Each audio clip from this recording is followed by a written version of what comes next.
Step 1. Place the PCB board on the platform and fix it. Step 2.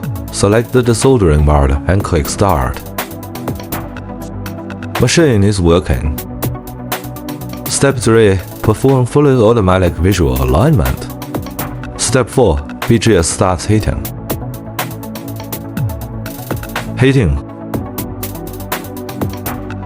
Step 4. Remove BGA. Step 6. Place BGA in the temporary material storage area. Step 7. Automatically align the soldering head for desoldering the desoldering. Desoldering completed. Desoldering effect picture. Step 8.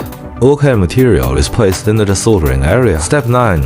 Automatically select the mounting mode and click the Start button. Step 10. Automatically absorb BGA material. Step 11. Automatic dipping flux.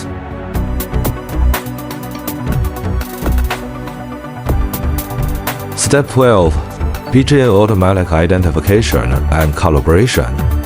Step 13. BGA automatic alignment welding.